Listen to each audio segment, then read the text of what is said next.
जो अभी आप ये बात कर रहे थे ना कि योग को एज़ अ करियर अगर हम अपनाएँ तो हम उसमें काफ़ी अच्छा इनकम भी अर्न कर सकते हैं डेफ़िनेटली। योग के थ्रू और अपनी हेल्थ में तो चेंजेस लाएँगे।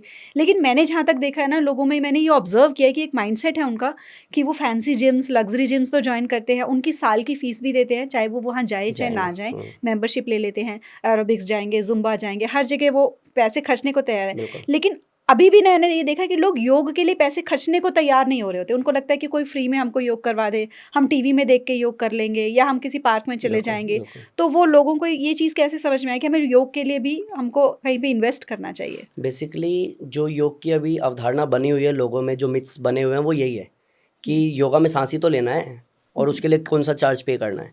तो आप योग के लिए चार्ज नहीं कर रहे हो पे।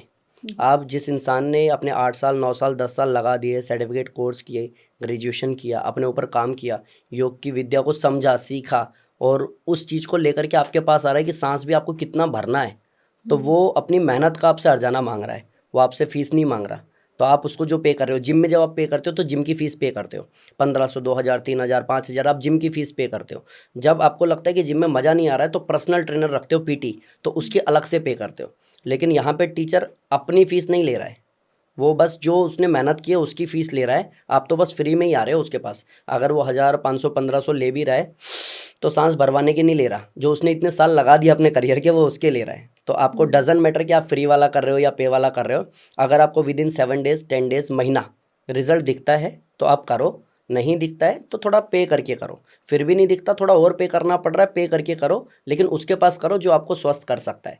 क्योंकि मैंने ऐसे लोगों को देखा है, उसमें मेरे पेरेंट्स भी हैं, जिन्होंने कहा हम 30 साल से योग कर रहे हैं, तू सिखाएगा क्या हमें कैसे करना है? हुँ, लेकिन आज पता चलता है कि महीने भर में स्वस्थ हो सकता है इंसान, तो 30 साल में तुमने क्या किया?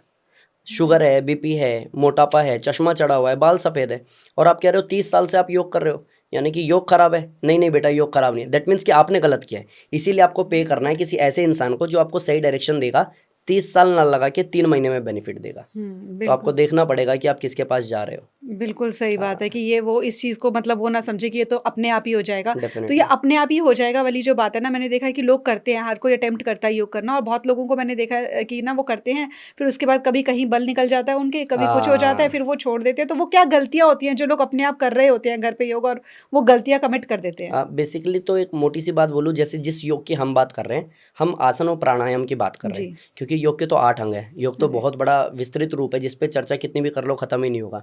तो जिस आसन प्राणायाम की बात कर रहे हैं, प्राणायाम में मैं बेसिकली एडवांस योगा करता था। जब मेरे पास सेंटर नहीं था, करियर नहीं था, उस समय मैं पार्क में जाता था प्रैक्टिस करने। तो 1 दिन हुआ, 2 दिन हुआ, 3 दिन हुआ, एक अंकल जी मेरे से इम्प्रेस हो गए क्योंकि मैं हैंड स्टैंड करना, बहुत हार्ड एक्सरसाइज़ करना, कहते बेटा आप अच्छा करते हो। मैंने कहा थैंक यू। अब फिर नमस्ते शुरू हो गई हमारी। डेली हम सेम टाइम पे जाते थे। तो कहते बेटा एक बात बताओ, मैं ना मेडिटेशन करता हूँ, मैं प्राणायाम करता हूँ, लेकिन ना मेरा ध्यान नहीं लगता।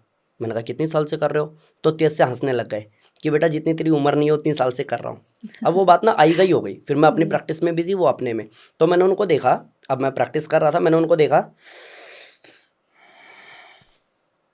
जो बच्चे फुटबॉल खेल रहे थे उनको वो इशारे से कर रहे थे। मुझे क्लिक हो गया कि आप मेडिटेशन क्यों नहीं कर पा रहे हो, क्योंकि हुँ। ना आपकी आंख बंद है, ना आपकी सांसों पे ध्यान है, ना ही आप खुद को टाइम देना चाह रहे हो।